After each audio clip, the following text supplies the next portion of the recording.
Welcome to Freedom and Hustle. I'm your host, Kyle Terry.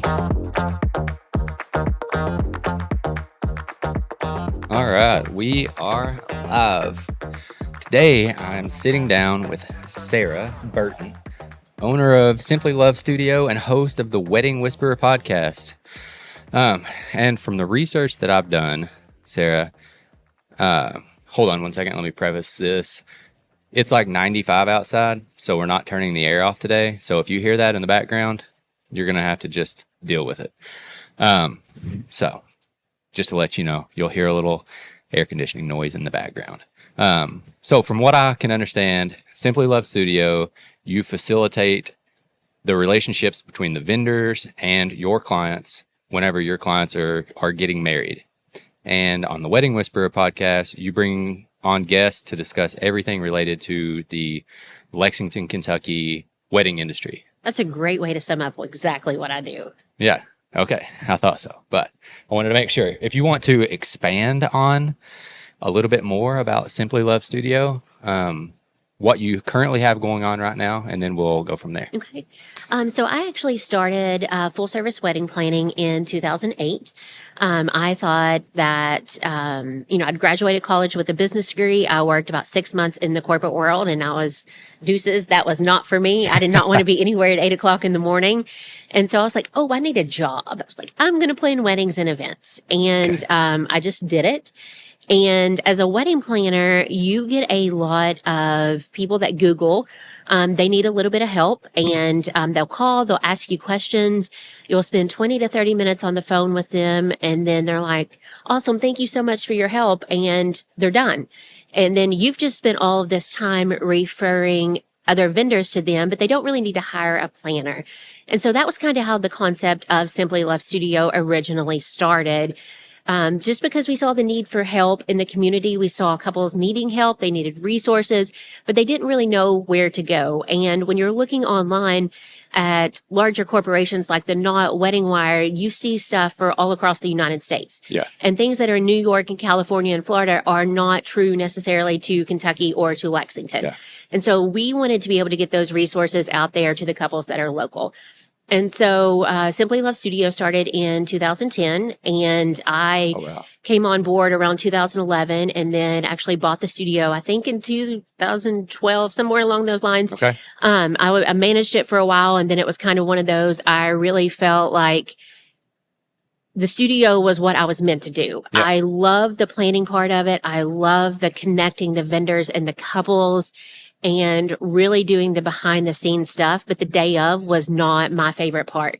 Whereas a lot of wedding planners really love the day of part. Yeah. And so that was kind of how things happened with Simply Love and what we really saw as the need, just being able to help and guide couples in the wedding planning process. So the pre process, right? Yep. You don't, do you do the day of, or do you bring on a wedding coordinator for day of? So I always recommend a couple that is spending $30,000 or more to hire a full service wedding planner. Yeah. And then if it's less than that, then I would recommend a month of or day of coordinator.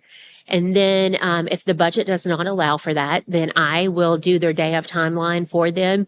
And then they can have a friend or a family member kind of run the day from that timeline. Yeah, off of your schedule. Off of my schedule. But all of the vendors are on the same page that day. So basically, I can do everything for them except for actually go to the rehearsal and the wedding day. Perfect.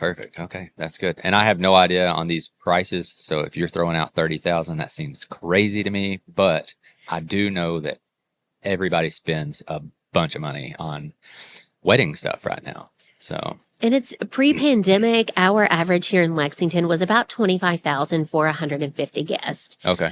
I don't really know that we have an average right now because we're seeing things so across the board. We're seeing the weddings that are 50 guests. We're seeing the weddings that are 200 guests. Yeah. But everything, your food has doubled, your florals have doubled, everybody's living expenses have gone up. Yeah. So a wedding that costs $25,000 in 2019 for 150 guests is probably going to be the 40 to 45,000 range now. Golly, yeah. For literally the exact same thing. Yeah. Well, I mean, you see that when you go to the grocery store and you buy your groceries, but on a much lower scale, but the percentage is still there where you would have normally spent $30 and now it's 45. Well, whenever you spend 30,000, it's 45,000. So, it's the numbers match. Yeah. And, those vendors, they still have to feed their families. They still have to make those margins. They have to pay their employees. They have to pay for all the food, the same as we all have to pay for it. Electricity, taxes, all the things. So, yeah. We could get into some political stuff, but we're not gonna. So that was a little bit about your journey. You got started. What inspired you to become to get into the wedding industry? Or did you just kind of happen into it and then decide, hey, this is for me? I mean, honestly, I don't really have one of those really awesome, inspiring stories. Yeah. After I worked in the corporate world, I moved back to Monticello, which is where I'm from, which is Wayne County. Yeah. And it's a very small town. And I was basically like, I need a job. And if you are not in the banking, the education, or the healthcare industries, there's not really a job there for you. Yeah. So whenever you say you needed a job, and I know you said this a second ago, so someone else already started the business? That was later. Yeah. Okay. So I did wedding planning first. So I started my wedding planning business first Gotcha. in Monticello. Okay. And I had a friend that was getting married. She didn't really know what to do. Okay. And that's how most people kind of get started in the wedding world. They have a friend or they're getting married themselves. And it kind of just grew from that. I'm like, this is fun. I'm really good at organizing stuff. I have a business degree. Let's see if I can do this. Yeah. And I went from there.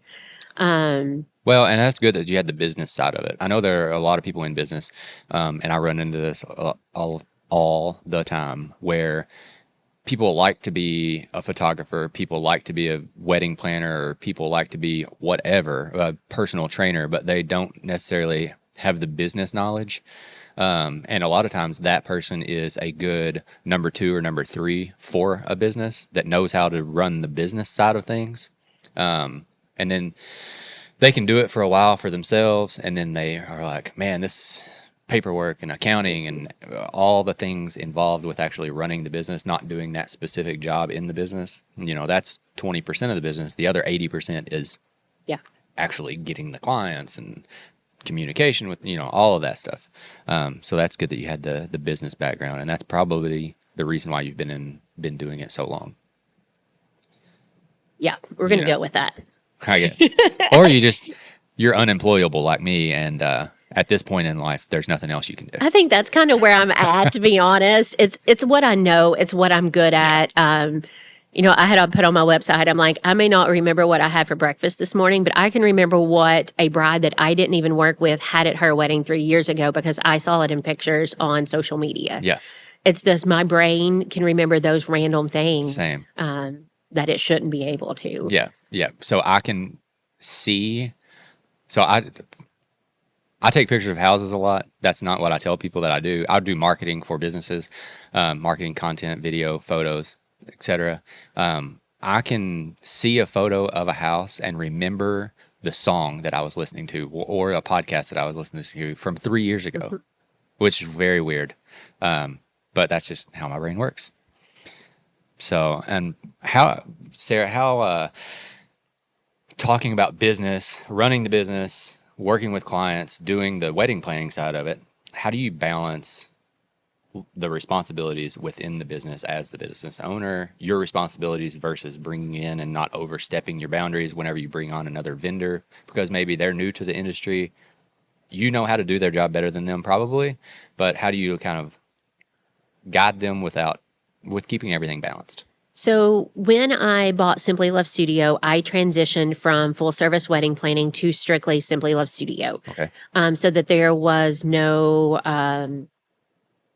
conflict of interest. Yeah. And so that I would not be trying to book any of the couples for day of planning and that kind of stuff. And so all of the vendors that I work with now are typically within 3 to 4 years of starting their business up until veterans. And so it's not really a ton of education for them. Gotcha. It's more of a colleague. We're bouncing ideas off of each other.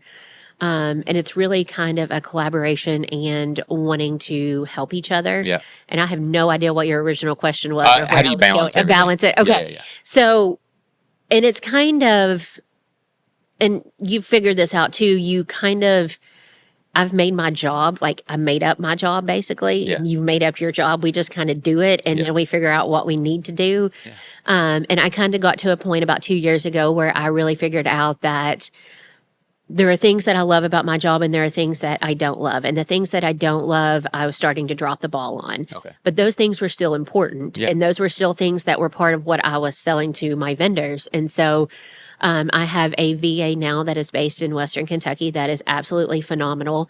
And honestly, she does all of the stuff that I don't want to do at this point. I have a list. She has a monthly checklist, and it's literally the things I don't want to do or the things I don't have time to do. Yeah. And that lets me do the things that I enjoy. That lets me be essentially the face of the business still and do the marketing and do the fun things like this. But the admin stuff is still getting done. Yeah. Yeah. So I'm completely on board with that. I do not do any of the editing of this stuff. I can, but I don't. I can go through and edit the audio, edit the video, all that stuff. I've not touched a real estate photo since 2018, probably. I have a team of editors that works on everything separately. It's not like I'm not dependent on one person specifically. I've got a full-time video editor. He is amazing. So yeah, and a lot of people that are in our industry, they want to have control of everything, but that limits what they can do because they don't necessarily delegate. And over time, as I have worked with my VA, it has allowed me to see what her strengths are and to know that I can give her more work and trust that it's going to be done. Yeah. And so I think it's really important to find somebody that benefits you, basically. Yeah, and you can't really overwhelm. They have to be good at what they're good at too. You can't just give them everything and expect them to do it as good as you. On a podcast a couple of weeks ago, I talked to somebody, and we were talking about being lifelong learners. And as a business owner or entrepreneur, you have to know a C average of everything. You have to be kind of a generalist. You have your stuff that you get. If you were in school, you have a couple of subjects that you get A's in, and all the other stuff you're gonna get a C, and kind of know how to do it, but not all the way. And then you're gonna hire that A student to take over those specific tasks for you. Now, as far as how do you select the vendors that you work with? So I know the answer to this. I'm gonna let you answer it. Whenever you bring on a client, they don't pay you directly. They pay the vendors. You get a split or a flat fee or whatever from the vendor. And then two questions in this. How do you bring on your vendors? And then how do you find clients? So Simply Love Studio is funded by wedding vendors so that I can help a couple plan their wedding for free. Okay. So vendors pay a flat membership fee every year. It's a membership. It's a flat fee. So there is no guarantee that they will get couples from my referrals. However, on the vendor side, there are a lot of things we do networking on a regular basis. We have like a closed Facebook group where we talk, we share articles. We do headshot days for them, content days so that they get social media stuff. And then we just have a wide variety of benefits for them. And then on the bride and groom side, there is no charge for them. I can meet with a couple as many times as I need to throughout the planning process. I like to start with them in the beginning stages. When they haven't booked anything, we'll sit down, we'll talk about their guest count, we'll talk about their budget, what they're looking for in a venue, and go from there. Yeah. And then if they do have stuff booked, that's completely okay. We can pick up from where they've stopped at. A lot of times they just get overwhelmed and stop. Yeah. And so we will pick up from there and go forward. I can meet with them as many times as I need to. There's never any charge for that. We can do Zoom. We can do in person. Sometimes we do 50-50, whatever works for them. And so that's kind of how I make my money is from the vendors. Yeah, okay, from that membership fee. From the membership fee. Gotcha. Do you limit? So like you don't have 25 wedding photographers? Correct. Or 25 florists? Correct, yeah. So the most vendors that we have in a category is going to be venue because every couple needs a venue. Yeah. And so I like to have a variety. We've got like the ballrooms, we've got wineries, we've got rustic, we've got industrial, so a wide variety of venues. And then from there, it goes down to wedding planners because I am such an advocate for that. I think there's 4 or 5. Okay. And then we've got photographers. I have 4 photographers. And so I like to have vendors that are in the low end of the budget up to the high end, Yep. the middle ground. I want kind of the classic timeless photographer. I want the light and airy photographer. Yeah. And so it kind of goes down from there. I've got 3 DJs, 1 officiant. It just really kind of depends on the categories and depends on what it is. Okay. But I think the biggest misconception about what I do is that I only refer the vendors that are a part of Simply Love. Yeah. And that is not true because I want my couples to have the best fit for them. And that's not always going to be my vendors. Yeah. And so I refer to them whoever I think is best for them. I go to a ton of networking events. I tour as many venues as I can so that when I'm meeting with them, I know what's going to be best for them. Yeah. Well, and that's a good way to grow your business as well, because you could send a vendor 3 clients in a year and they're like, well, Sarah sent me 3 things, so I'm kind of obligated to be a member of Simply Love Studio now. I do that sometimes. Yes, it does work sometimes, but it's also, if I think they're a good fit for them, then I want them to go there. Yeah, and it's karma. It's what you give the world is gonna come back to you in the end. So it's doing good by your client, no matter if it's with one of your people or not. It's whatever fits best. And if a couple comes to me and they have already selected vendors or they're in the process of booking vendors, I'm not going to try and persuade them to go with someone else. Yeah. I think that sometimes vendors get worried that I'm going to try and take business from them. Yeah. And that's not the case. Like if that couple is set on that vendor, absolutely sign that contract if that's what your heart is set on. So I think there's a lot of misconceptions about what I do. Yeah. But my goal is just ultimately to help the couple find the best fit for their wedding day. Yeah, and that should be the goal. And now, as far as getting clients, how do you go about? Is it all online? Is it referral? How do you do that? I think that's changed a lot over the years. Bridal shows used to be huge for me. I mean, they're still pretty big. We have 2 large bridal shows here in Lexington. We have January and August, which is Bridal Bliss Classic. Mm-hmm. There's usually 200 to 300 couples that come through that. So spending the time talking to them there. And then following up with emails there. And then social media, of course, has changed a lot since I started my business. When I started my business in 2008, Facebook pages was not a thing. Yeah. So social media has definitely changed a lot. And then Google Business, obviously great for all small businesses. But at this point, a lot of it is referrals from past couples that I have worked with. I've had a lot of couples that are in healthcare and different industries where when their coworkers get married, they're like, oh, you need to go see Sarah. Yeah. And so that's always a great feeling. Yeah, for sure. And I was talking, today we're in the estate renovations facility, warehouse, showroom. And I was talking to them on the past episode about referrals versus online clients and how, in a perfect world, everybody would be a referral because then it's such a warm relationship. You don't really have to talk them into being a client. They've already justified their friend was a client. Yep. So all the questions that someone that's a cold referral from online is that you don't have to even worry about those questions because they know they did a good job. They probably were at that wedding. Yeah, exactly. So that's good. Online is good in the beginning, but I always tell people getting a referral is so much better. And now you said in the past, 2008, Facebook wasn't a thing really, Facebook pages, and now it's totally different. How do you stay on top of trends that are going on in the wedding industry and stuff like that? Because I know that always has to change because the type of photography people listen to, the type of music's pretty much the same for the past 15 or 20 years, I think, that I've been going to weddings. But, how do you stay on top of that? I don't know that I actually personally deal a ton with trends because your meat and potatoes are always going to be the same. Yep. Your venues, your photographers, they're always going to need those vendors. And the vendors would have to stay. And the vendors, right? yeah. And I guess I just watch it so gradual that I don't realize it's changing, maybe. Yeah. Okay. I do think a lot of times here in Kentucky, we do get stuck on the same color palettes for a long time. Yeah. We were on blush and burgundy for what felt like 7 or 8 years. We've been on white and green for quite some time now. Obviously, we're a couple years behind, usually California and New York. So we usually see what's happening out there before it comes here. Yeah.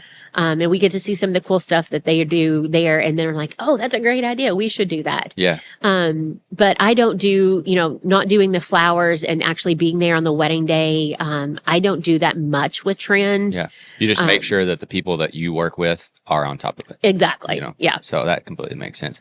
And now you said that you do a lot of networking within Lexington community, within the wedding industry. What exactly do you do as far as weddings go? I know a lot of my listeners are business owners, so they are all about networking to grow their business. So what specifically did you do in the past, and what do you do now? I would say that when I was 23 years old and I started doing this, I went to every single networking event that I could. Yeah. I don't do that anymore because I am very much an introvert now. I have no idea how I used to do that. I walked into a room and met anybody. I guess it was because I had to. Yeah. And I feel like we've all changed so much because of social media. Yeah. But now I have kind of found the groups that work for me and the organizations that work for me. I think I tried them all. I went to all of the meetings and did all of it. We have a local wedding group that is Wedding and Event Professionals of Central Kentucky. That is all wedding vendors. That is primarily a Facebook group, but we also do meetings occasionally. And then we also have a Lexington Podcasters group, which I have found to be very beneficial because it's a very different group of folks that I don't normally get to talk to and interact with. And that has been really great for me. But I've done other organizations over the years, but I try to primarily stick with the wedding folks at this point, just because I feel like these are the people that I need to know on a very personal basis. Yeah, and that completely makes sense. I see a lot of people that are in the BNI groups or the Builders Association, because a lot of the stuff that I do is in the home industry. And a lot of times after being in a specific networking group for a while, you build those relationships, so you don't necessarily need to go to as many networking things because you have those relationships. You see those people outside of those networking events, if you will. You go to dinner with them or whatever.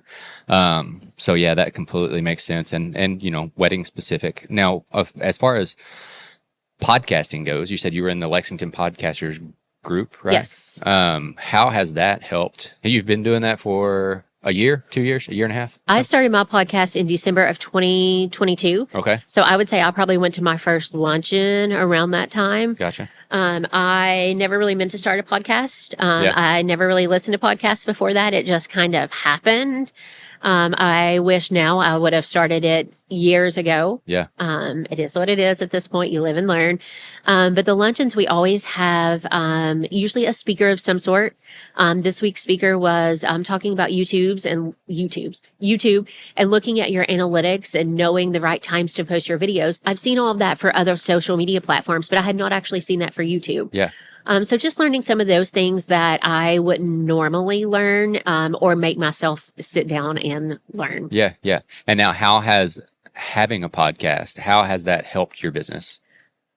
It was only supposed to be a very small part of my business and a small part of my time. It has become a lot of my time. Yeah. I didn't realize how much time it was going to take. So last year, which was my first full year, I did an episode every week, and that was very ambitious. Yes. So this year, I am doing every other week, which is much more manageable. Yeah, but I also like the fact that I have the content out there for couples that are just getting engaged. They can go back and listen to the content because yes, it is going to be 6 or 8 months old at this point, but it's also still very relatable to where if they're planning a wedding. Well, and it would help them get to know you a little bit. Depending on the length of the episode, they could probably play 3 or 4 in a couple days, while they're in the car or whatever. And you could probably do, it just popped up in my head, you could probably do some kind of highlight episodes where it's talking about you, specifically, so they could learn a little bit more about you. And how has it helped build relationships with vendors? Who do you have on the podcast? So that's a great question. All of my podcasts, except for 2, have been interviewing other wedding vendors. Okay. The majority of those are Simply Love Studio preferred vendors because that's who I know and trust. Yep. They are educational as much as they can be. We throw in some random stuff, but the goal is to educate couples because like I talked about, we have the nationwide websites, but that is not Lexington based. And I want couples to know what we have here. I want them to know what to expect price-wise, because that is very eye-opening always. And just to kind of have a good, perspective of what getting married in Lexington is going to cost, what vendors you're going to need, what time frame you need to do things. I think the average wedding has around 14 vendors a part of it. Yeah. And that starts to add up, whether that's your dance lessons, your cater, your cake, all of that. So I just want them to know the options that they have available out there. That's very good. And, I don't know that there's a better way to do that. I don't know that there's any other way. I mean, maybe a blog, which is essentially a podcast in written form, where you interview, like a newspaper, you tell them all the things that vendor has told you during an interview. So I think that's the perfect way to get that information out to your audience and their audience as well, because, they're trying to grow their business just like you're trying to grow yours. And 2, like where I offer my meetings for couples for free, we're all short on time and we don't always want to talk to people at the end of the day. We've talked to people all day long and after work, people don't want to talk to people, and that's fine. And the podcast is a way for them to learn basically what I would tell them in their meetings. And so each of the episodes, I try to keep them less than 30 minutes. They're not always that way, but I try. Yeah. Especially I have one coming up that is with Mac and Clay about custom men's attire for weddings. I think it's like 15 to 18 minutes. I was like, I know I don't have the guy's attention for long, so we got to get it all in there. Yeah, for sure. So they all vary in length, but it's all very good information, and it's something where you can listen in your car, you can listen when you're walking the dog. You don't have to interact with another human to be able to learn about it. Yeah. What do you have if somebody's looking to get into the wedding industry, wedding planning industry, any aspect of the wedding industry with your years of experience, what advice do you have besides don't get in it? I don't like when people say that because you're in the business. There's a reason why they want to, if they have to ask, they probably don't need to get in it actually. But if someone doesn't have to ask and they're like, I'm in it, I've started, what advice do you have for them? That's a really interesting question. It has been a hot topic amongst local planners lately because we are seeing so many people wanting to be wedding planners. Yeah, well, and the thing about, I don't want to say our job because I'm not a day out planner anymore, but the thing about wedding planners, I think a lot of times people picture J-Lo riding up in her Range Rover with her earpiece in. That's not real life. No, I've done some wedding photos. And it's not for me. I've done a good job because I know how to take pictures, and I went to college for taking photos. But that day of dealing with all the ins and outs, if they don't have a wedding planner, then you instantly have to become the coordinator of day of, and it's like, nope, no thanks. Yeah. So, but another aspect besides wedding planning, do you have advice for people? Sorry, I interrupted you. No, you're good. My biggest thing is I would recommend to, a lot of times they want to start their own business in the beginning. Yeah. My recommendation is to not do that. Oh, yeah. We have a lot of great coordinators here that offer internships, mentorships. I know Plan to Perfection has a mentorship that they're doing. Go and do those. Work under the people that know what they're doing, have the relationships, have the experience. A lot of them have teams that they will send out to do the day of. Work under those people because you're probably going to make more money working under somebody else than you are going to doing it on your own. Yeah, for sure. The other thing is if you're right out of college and you really want to get into hospitality, my recommendation is to go somewhere at one of the Marriotts, one of the Hilton properties, somewhere that you will have health insurance, you will have, you'll start your retirement, and they're going to be the one footing the bill for you to go to networking events, for you to create your relationships with people. Yeah. Growing up in a small town, I didn't have any of those luxuries. And I think that was always a big drawback for me is I never worked in food and beverage. Yeah. And I think working in a hotel, you get the food and beverage part of it, you get the bartending part of it, which is huge. Because there are times most planners have their STAR certification. Sometimes they have to hop behind the bar because you never know what's going to happen. And so I think start working with another planner, start at a hotel, start at the bottom and work your way up. Don't just think you're going to start your own business and charge $500 for a wedding because you're going to do one or two and then you're going to be done. Yeah. Yeah. And I see that with photographers a lot. They want to do their own thing because they have their own style and they want to edit this certain way and they want it to look totally different than anybody else's. And I'm like, well, there's a reason why everybody's looks similar because that's what the people want. Exactly. And why not work for a photography business or a media company that's going to pay you $50,000 or $60,000 and give you retirement and pay for your insurance versus you having to go out on your own. But for some reason, they want to do it on their own. And there are several associations, several nonprofits that all have event planners in-house, event coordinators in-house. Look at all of those jobs. Because they run events all the time. Exactly.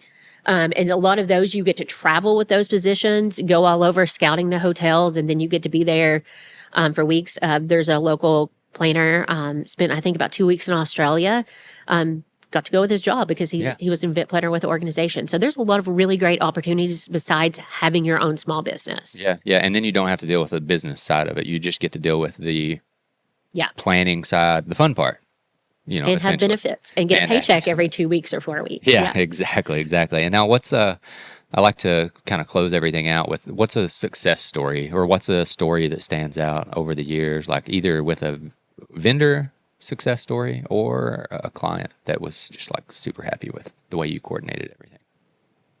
I would say this is neither of those. I think one of mine is the amount of interns that I had come through Simply Love for probably 8 or 9 years. We had a storefront from 2010 until 2022. Okay. And so I usually had 1 to 2 interns every semester through the summer, spring, summer, fall. And so, and sometimes there would be 3, just depending. And so many of those interns ended up in such incredible roles after graduation because of their internships and because they went to the networking events with me. They got to meet the people. Yeah. They got to see what the event world was like on the inside. Yeah. I had one that told me, she was basically like, you have your schedule made and then one phone call changes your entire day. Oh, yeah. I was like, yeah. They don't teach that. Yeah, exactly. It's cool. And she was like, everybody makes your schedule but you. And I'm like, yes, as long as you learn that. Yep. And then I had some interns that were like, this is not for me. Yeah. Even though I didn't do the day of, I would usually try to send them with a planner to do at least one day of. And they were like, this is not for me. I'm glad I had this opportunity. Yeah, because, you know, it's essentially in college, whenever you're in these classes or in these programs, it's like reading the book about doing push-ups versus actually doing the push-ups. Yeah. Shout out to Josh Bowen. You know, there's a difference in actually doing the work versus reading about doing the work. And that's a good way to, you know, get them in the real world. Do you still take interns or? Since I don't have the storefront anymore, I'm not. Yeah. And with the podcast and stuff, I feel like my schedule is all over the place right now. Yeah. And when I had the storefront, they could be there without me always being there beside them and stuff. So I have not taken them since 2022. But just knowing where they were all at some point, I had them in some, I shouldn't say I had them in some incredible jobs. They were in incredible jobs because of the work that they did and the people that they met through their internship. Okay. Awesome. Yeah. I'm kind of out of questions. We've had a good discussion. What do you want to leave? What's a good, you know, what do you want to close out with? You can. I always ask my guests this too, and they always look at me with a blank face, and I'm like, I'll give you a suggestion. So, like, do you want people to reach out to you? Do you want people to start listening to your podcast? If, you know, I can give you all the things if you want. So if you are engaged, I would love to sit down and chat with you about your wedding, regardless of where you're at in the planning process. We can go through what you've done, where you're at, get you to the next step in planning. Instagram is Simply Love Studio. I have a great Pinterest board with tons of inspiration. It is updated usually weekly, monthly, because my VA is awesome, and I put all of the pictures there for her. And then the podcast is the Wedding Whisperer podcast that drops every other Wednesday. Okay. If you are getting married in Lexington or probably within an hour of Lexington, there's going to be some great content on there from you. If you have actually gotten married in the last probably 2 to 3 months and want to have be a guest on the podcast and talk about your wedding, I would love to do that as well. Awesome. I have been trying to interview a couple brides to talk about their wedding day and what they loved about it, what they would have changed and stuff. So if you recently got married, I would love to chat with you about that. But thank you so much for having me. It's been fun to be a guest today. Yeah, that's awesome. It's always good to network and get people's information out there and help them grow their business. Absolutely. So, all right. Thank you so much. And like she said, all of her stuff, I will link it below. So all of her contact info will be in the description. So thank you so much. Thank you for listening to Freedom and Hustle. Make sure you subscribe so you don't miss the next episode. Follow us on social media. All links are in the description. And remember, there's no secret to success. You have to work for it.